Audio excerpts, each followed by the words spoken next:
Hello class 5 students. Today we will read and understand chapter 11 Alone on an Iceland from your English focus book. Alone and an Iceland का meaning है एक Iceland पर अकेले। तो आइए देखते हैं कि एक आइसलैंड पर अकेले कौन फंसा है या कौन रहा है। रॉबिन्सन क्रूजो a young seller is on his third voyage. Robinson क्रूजो जो एक यंग सेलर थे वो अपने तीसरी जल यात्रा, वॉयज मतलब जल यात्रा या समुद्री यात्रा, तो वो अपनी तीसरी जल यात्रा पर थे। His ship is caught in a storm near an Iceland and he is the only one who survives. और उनका जो शिप था वो एक स्टॉर्म में, एक आइसलैंड के पास में, स्टॉर्म मतलब होता है समुद्री तूफान, तो एक आइसलैंड के पास में उनका शिप एक समुद्री तूफान में फंस गया था और वो ही एक ऐसे अकेले थे जो कि वहाँ पर सर्वाइव कर पाए थे या फिर उस तूफान में बच पाए थे।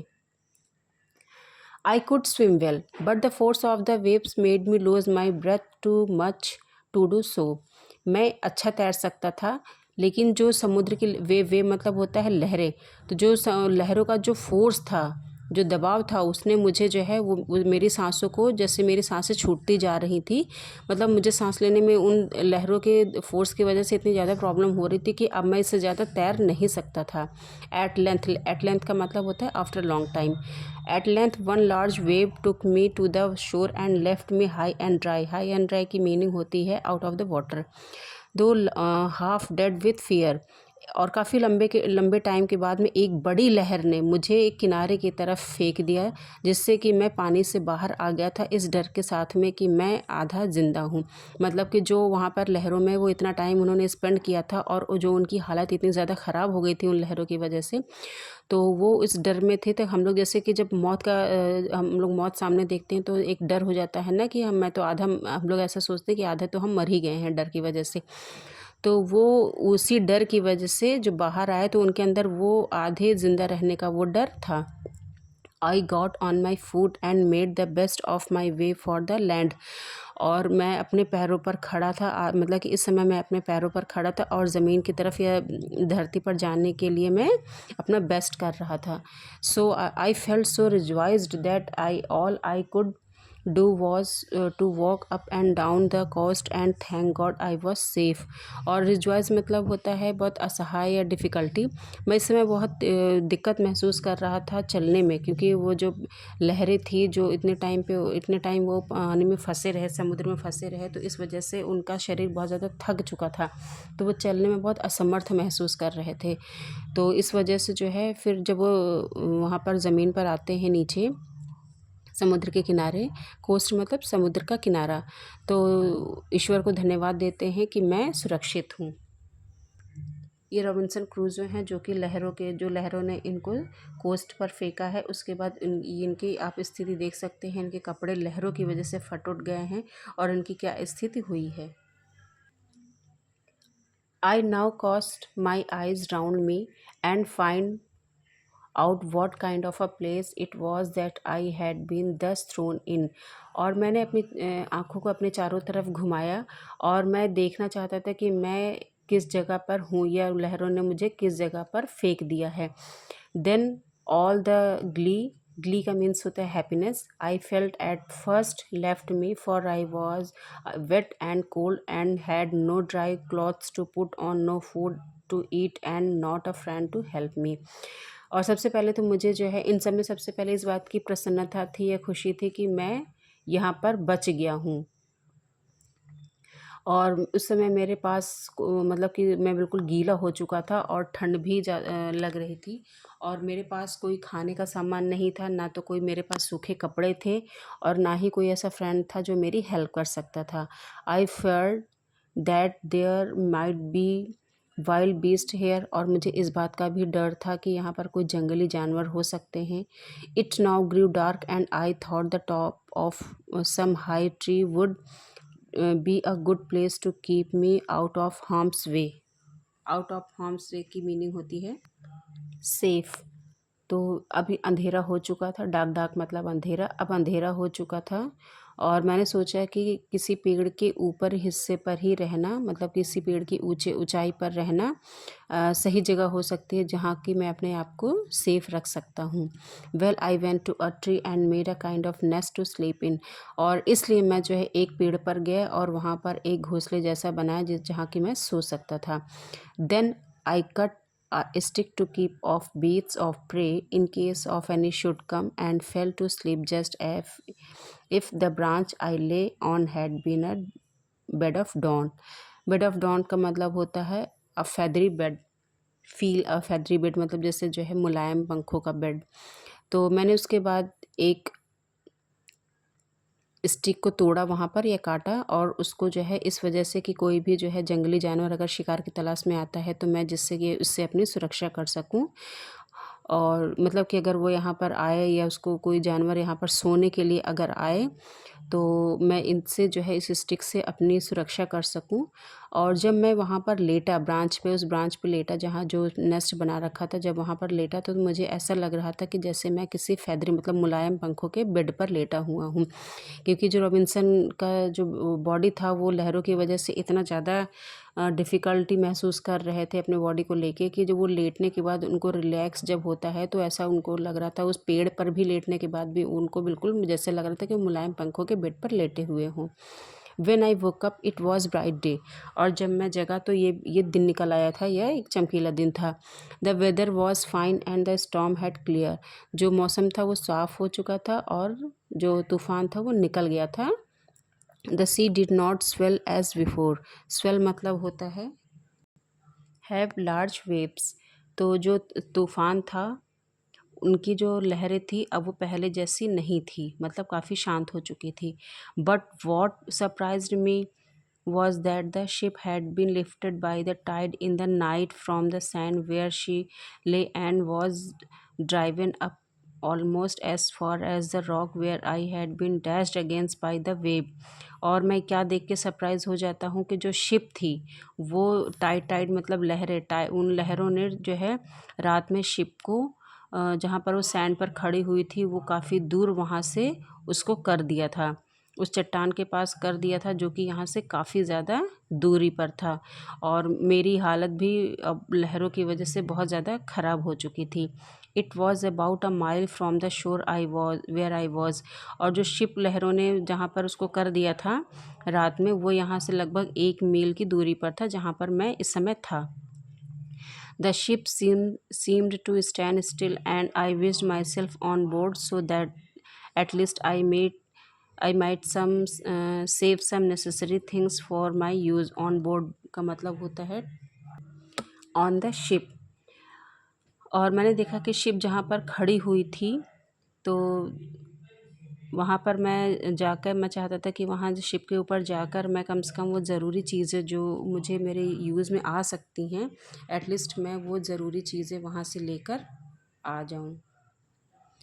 आई swum around her twig, and the second time I saw a small piece of rope which I did not see at first। मैं वहाँ पर कम से कम 2 राउंड जो है स्वयं किया मतलब तैरा हूँ, और दूसरी बार में मुझे एक रस्सी का छोटा टुकड़ा मिला जो कि मुझे पहले राउंड में नहीं मिल पाया था।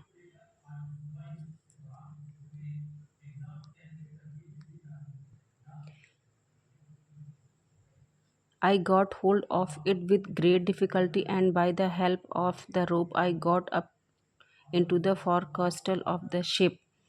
मुझे उसको पकड़ने में बहुत ज़्यादा डिफ़िकल्टी हो रही थी, और उस रस्सी के द्वारा मैं शिप फोरकास्टल मतलब होता है शिप का वो एरिया या पार्ट जहाँ पर कि सेलर्स स्टे करते हैं या रहते हैं। तो मैं उस रस्सी की हेल्प से शिप के उस पार्ट पे पहुँच गया था जहाँ पर कि सेलर्स रहते हैं। My first work, sailors means होता है नाविक जो नाव चलाते हैं। My first work was to search and see what was spoiled and what was not. और जो मेरा वहाँ शिप के ऊपर पहुँच कर जो मेरा पहला काम था वो ये ढूंढना था कि क्या चीज़ें नष्ट हो चुकी हैं या ख़त्म हो चुकी हैं, और क्या चीज़ें नहीं, मतलब क्या चीज़ें बच गई हैं। I found that all the ship's provision were dry and good to eat। सबसे पहले मैंने देखा कि जो शिप पे प्रोविज़न, प्रोविज़न मतलब होता है खाने योग्य जो चीज़ें होती हैं, खाद्य पदार्थ जो थे वो सभी सूखे और खाने में सही थे, मतलब खाने के लिए वो सब सही थे। I went to the bread room and filled my pocket with biscuits and ate them I as I went about other things. और जब मैं ब्रेड रूम में गया जहाँ पर कि खाने की चीज़ें रखी हुई थी, तो वहाँ मैंने अपने पॉकेट्स को जो है बिस्किट से फिल कर लिया और उसको खाया भी, मतलब कुछ खा भी लिए उसमें से। और फिर मैं दूसरी चीज़ों की तरफ गया। I had no time to lose, मेरे पास नष्ट करने के लिए समय नहीं था।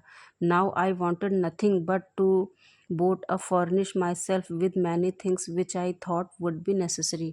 फर्निश की स्पेलिंग होती है स्टूडेंट्स, सॉरी मीनिंग होती है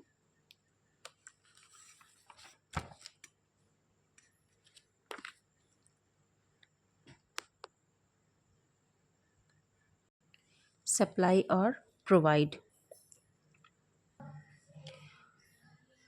नाउ आई वॉन्टेड नथिंग, अब मुझे कुछ नहीं, ज़्यादा कुछ नहीं चाहिए था, लेकिन बोट को जो चीज़ें चाहिए थी जिससे कि जो है जो ज़रूरी चीज़ें थी उनको मैं वहाँ से ले सकूँ। We had several yards of rope, 2 or 3 large plank of wood, and a spare topmast or two in the ship. Topmast की मीनिंग होती है part of the pole that supports the sails. मेरे पास में अब कई गज रस्सी थी और 2 और 3 लार्ज प्लैंक्स ऑफ वुड, मतलब लकड़ी के तख्ते या बड़े बड़े जो पटरे होते हैं, तो 2 या 3 बड़े बड़े लकड़ी के पटरे थे। और स्पेयर टॉप मोस्ट मतलब जो वो पोल का जो पार्ट होता है जो कि सेल करने में या नाव चलाने में जो मदद करता है, वो 2 थे जो है जो कि शिप पर 2 थे। I threw as many of them overboard, overboard मतलब होता है into the sea, as I could manage tying each one with a rope so that they might not drift away. मैंने काफ़ी चीज़ों को समुद्र में फेंक दिया था जिससे कि मैं मैनेज कर सकूं, और उनको आपस में एक रस्सी के हेल्प से मैंने उनको बांध दिया जिससे कि वो इधर उधर ना जाए, मतलब वो फैले ना। Then I went down the ship side, और फिर मैं उसके बाद में शिप मतलब शिप के नीचे की तरफ चला गया। I pulled them to me and I tied 4 of them together at both in the form of a raft. और मैंने उनको अपनी तरफ खींचा और उनको आपस में इस तरह से बांधा, उनके किनारों को आपस में इस तरह से किया कि वो एक राफ्ट के तरह तैयार हो गया। राफ्ट मीन होता है जैसे एक जो है हम लोग कभी कभी आप समुद्र में देखते होंगे, राफ्टिंग करने जाते होंगे, लकड़ी के बड़े बड़े टुकड़े जोड़ के बनाए गए होते हैं जो कि शौकिया राफ्टिंग के लिए काम आते हैं। Then I let 2 or 3 short pieces of plank upon them crossways. और तब मैंने जो है जो प्लैंक्स थे, जो टुकड़े थे लकड़ी के बड़े बड़े, तो उनके जो छोटे पीसेस थे 2 या 3 छोटे पीसेस को लेकर क्रॉस वे में राफ्ट के ऊपर रख दिया। And with the carpenter saw I cut a spare topmost into 3 length and added them into my raft. और जो कारपेंटर सॉ होता है, मतलब कारपेंटर का जो औजार होता है आरा, जिससे कि काटने का, लकड़ी को काटने का काम करते हैं, तो उसकी हेल्प से मैंने जो वो लकड़ी का पार्ट होता है, पोल का जो पार्ट था जिससे कि सेल करने में हेल्प मिलती है, उसको 2 या 3 मतलब कि 3 लेंथ में मैंने काट दिया और अपनी राफ्ट में उसको ऐड कर दिया। My raft was now strong enough to bear some weight. मेरी राफ्ट अब इतनी स्ट्रॉन्ग हो चुकी थी कि वो कुछ वेट को बेयर कर सके, मतलब वो कोई मतलब अच्छी खासी मात्रा में वो भार को उठा सके। I wondered what to load it with a how to keep it safe from the surf of the sea. Surf मतलब होता है फॉर्मी वेव्स, मतलब कि जो समुद्र की लहरें उठती हैं तो आप देखते होंगे वो कुछ झाग सी देखने में लगती हैं, तो उन्हीं को सर्फी वेव कहते हैं, मतलब सर्फ कहते हैं। तो मैं ये भी सोच के परेशान था कि मैं इस पर क्या लोड कर सकूं जिससे कि ये सेफली मुझे उन जो है सर्फ से या फॉर्मी वेव से समुद्र की बचा सके। I first laid all the planks और boats that I could get upon it. सबसे पहले तो मैंने उन प्लैंक्स को, जो लकड़ी के बड़े बड़े तख्त थे या जो बोट्स थे, उनको जो है उनके ऊपर मैंने रखा जिससे कि मैं उनको उनके ऊपर रख सकूं। Then I got 3 of the seamen's empty chest. Empty chest होते हैं जो खाली जो बॉक्सेस होते हैं बड़े बड़े, तो उसके बाद मुझे जो है सी मैन के और जो समुद्री उनके साथ में जो उनकी टीम मेंबर्स थी और काफ़ी, तो समुद्री आदमियों के और उन्होंने काफ़ी मतलब खाली जो है बॉक्सेस मिले बड़े बड़े 3 उनको, और and lowered them down on my raft, और उनको मैंने अपने राफ्ट पर नीचे उतार दिया या रख दिया। The first of these I filled with provisions, bread, rice, 3 Dutch cheese, 5 pieces of dried meat and little remainder of European corn। और मैंने सबसे पहले कि मैंने जो बॉक्सेस थी उनमें सबसे पहले तो खाने पीने की चीज़ों से भरा, जैसे कि ब्रेड, राइस, 3 डच चीज़ मतलब जो पोलैंड की उस समय की जो चीज़ थी, और ड्राइड मीट के 5 पीस थे और यूरोपियन कॉर्न थे। उन सब चीज़ों से मैंने पहले बॉक्स को फिल किया। There had been some barley and wheat together, but to my great disappointment I found afterwards that the rats had eaten or spoil it all. और वहाँ पर कि कुछ मुझे बार्ले, ज्वार और गेहूँ के भी एक साथ में मुझे मिले, उनको रखा। और लेकिन मुझे इसके बाद जब रखने के बाद मैंने उनकी तरफ देखा तो मुझे बहुत ज़्यादा डिसअपॉइंटमेंट मतलब बहुत बड़ी निराशा हाथ लगी कि मैंने उनको, जब उसके बाद मैंने देखा कि जो रैट्स थे, चूहे थे, उनको जो है या तो खा चुके थे ज़्यादा से ज़्यादा या फिर उनको नष्ट कर चुके थे। While I was doing this, I saw my coat, shirt and waistcoat which had left on the shore upon the sand swim away। और जब मैं ये सब चीज़ें कर ही रहा था तभी मैंने देखा कि मेरा कोट, शर्ट और वेस्ट कोट जो कि मैंने समुद्र पर के किनारे पर सैंड पर रख रखा था, छोड़ दिए थे, वो बह के चली गई थी। This set me looking for clothes. अब मुझे पहनने के लिए कपड़े भी देखने थे। I found enough but took no more than I wanted for present use. मैंने काफ़ी तलाश किया लेकिन मुझे अब इस समय यूज़ करने के लिए कोई भी चीज़ वहाँ पर नहीं मिली, या इसमें पहनने के लिए कोई भी और चीज़ें नहीं मिली। I had other things I needed more, first tools to work with on shore. मेरे पास और भी चीज़ें थी जिसकी कि मुझे ज़रूरत थी, जिसमें सबसे पहले कुछ टूल्स थे। टूल्स मतलब औजार होते हैं जिससे कि मैं शोर मतलब किनारे पर काम कर सकूं। And it was after a long search that I found the carpenters chest. और काफ़ी लंबे सर्च करने के बाद में, ये ढूंढने के बाद में मुझे कारपेंटर का चेस्ट मतलब बॉक्स मिला। कारपेंटर चेस्ट मतलब क्या होता है, जिसमें कि जो है जो कारपेंटर्स होते हैं वो अपने यूज़ आने वाले जिसमें टूल्स होते हैं उनके बॉक्सेस में, तो उनको वो बॉक्स मिला जिसमें कि काफ़ी सर्च करने के बाद उनको कारपेंटर का वो बॉक्स मिला जिसमें कि वो औजार थे। It was indeed a very useful prize to me. और मेरे लिए तो ये बहुत बड़े इनाम जैसा था। And much more valuable than a ship load of gold would have been at that time. और उस टाइम पे मेरे लिए वो उस शिप से भी ज़्यादा जो है कीमती हो चुका था, जो कि किसी सोने से भरा हुआ शिप हो, उससे भी ज़्यादा कीमती मेरे लिए वो कारपेंटर का जो चेस्ट था, बॉक्स था, वो उस समय उससे भी ज़्यादा वैल्यूएबल था। I got it down to my raft whole as it was without losing time it looking into it at for I knew in general what it contained। और मैं जो था वो जो चेस्ट बॉक्स था उसको लेकर मैंने अपने उसको पूरा पूरा अपने राफ्ट पर रख दिया जितना कि वहाँ पर वो था, और बिना टाइम को नष्ट किए, बिना टाइम को ख़राब किए उसको देखने में मैंने अपना कोई भी टाइम ख़राब नहीं किया था, क्योंकि मैं जानता था कि जनरली मुझे ये पता था कि वो चीज़ें कैसे यूज़ करनी है या मुझे उनके इस्तेमाल करने के तरीके पता थे। My next care was for some arms and ammunition. Arms and ammunition का मतलब होता है tools that helps Crusoe on the island, मतलब वो औजार जो क्रूसो को आइसलैंड पर वर्क करने में हेल्प करते हैं। तो जो उनकी नेक्स्ट केयर थी या दूसरी जो चिंता थी वो थी कि जो है मुझे वो टूल्स चाहिए थे जो कि मुझे किनारों पर काम करने में हेल्प करते। With much search I found and got them to my raft. और काफ़ी ढूंढने के बाद मुझे वो चीज़ें मिली और उनको मैंने अपने राफ्ट पर रखा। Besides the tools which are in the chest, I found 2 saw, an axe and a hammer। और उन सब औजारों के अलावा जो कि उस बॉक्स में रखे हुए थे, मुझे दो और औजार मिले या दो और हथियार मिले। यहाँ पर सॉस का मतलब आप हथियार औजार ही समझ सकते हैं, जिसमें कि एक जो है कुल्हाड़ी थी और एक हथौड़ा था। Now I thought I was well frightened, मतलब अब उसने सोचा कि वेल फ्लैटन मतलब जो पर्याप्त थी, इनफ चीज़ें उनके पास में हो गई थी, मतलब कि रॉबिन्सन ने सोचा कि अब मेरे पास काफ़ी चीज़ें हो गई हैं।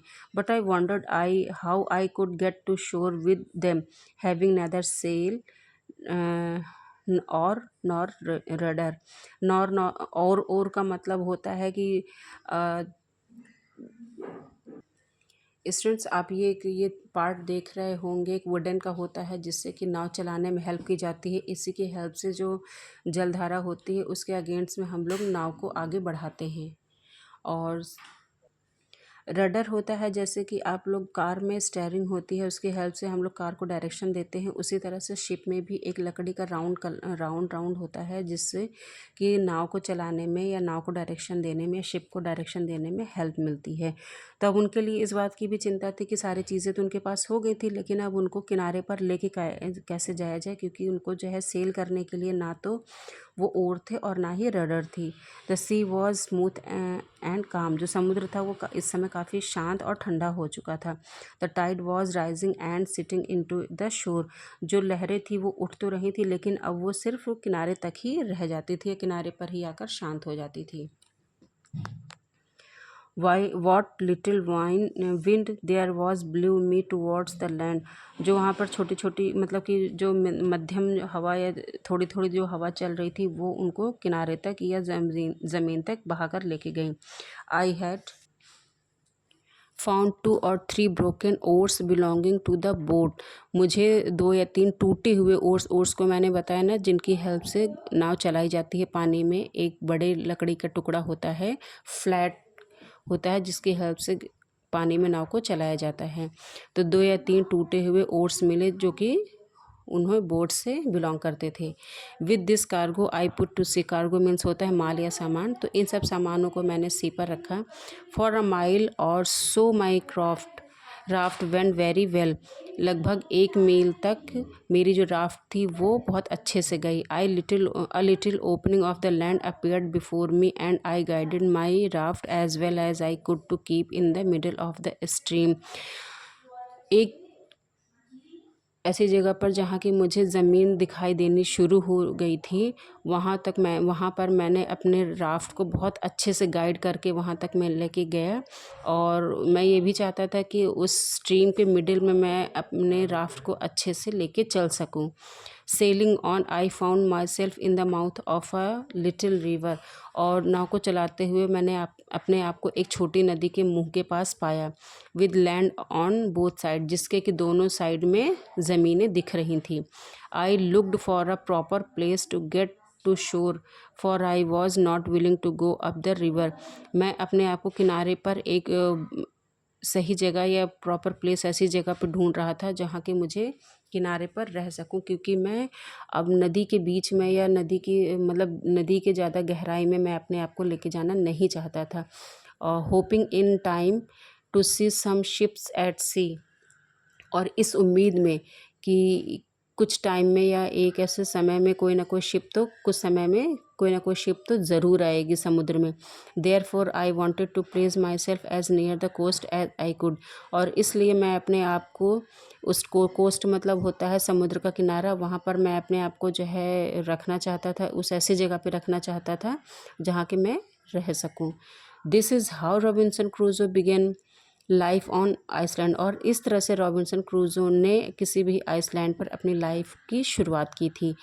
ही build a house, grows food and also find a friend. उन्होंने वहाँ पर घर बनाया, खाने के लिए अनाज उगाए और एक फ्रेंड भी बनाया या पाए। He spend 28 years on the island before being rescued. और उन्होंने उस आइसलैंड पर 28 ईयर्स स्पेंड किया जब तक कि उनको रेस्क्यू नहीं कर लिया गया, मतलब बचा नहीं लिया गया था वहाँ पर। सो स्टूडेंट्स, रॉबिन्सन क्रूजो जो कि काफ़ी डेयरिंग पर्सन थे, तो हमें इस चैप्टर से या इनकी लाइफ स्टोरी से हमें एटलीस्ट इतना लेसन तो सीखना ही चाहिए कि हमारी लाइफ में कितनी भी बड़ी डिफ़िकल्टी आ जाए, अगर हमारा विल पावर स्ट्रांग है तो हम अपने विल पावर के ज़रिए किसी भी डिफ़िकल्टी को हरा कर अपनी अचीवमेंट को ज़रूर पा सकते हैं और एक दिन सक्सेस हमारे पास ज़रूर आएगी। तो हमें अपनी विल पावर को इतना ही स्ट्रॉन्ग रखना चाहिए लाइफ में, क्योंकि हम धीरे धीरे ग्रो कर रहे हैं, ग्रोइंग एज में हैं।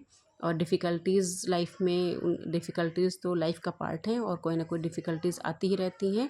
तो अपनी विल पावर की हेल्प से ही हम उन डिफ़िकल्टीज़ को डिफ़ीट कर सकते हैं और सक्सेस को अचीव कर सकते हैं। सो स्टूडेंट्स, आपको मेरा चैप्टर, मेरा एक्सप्लेनेशन कैसा लगा? अगर आपको मेरा चैप्टर पसंद आया हो या एक्सप्लेनेशन पसंद आया तो please like, share and subscribe my channel. Thank you.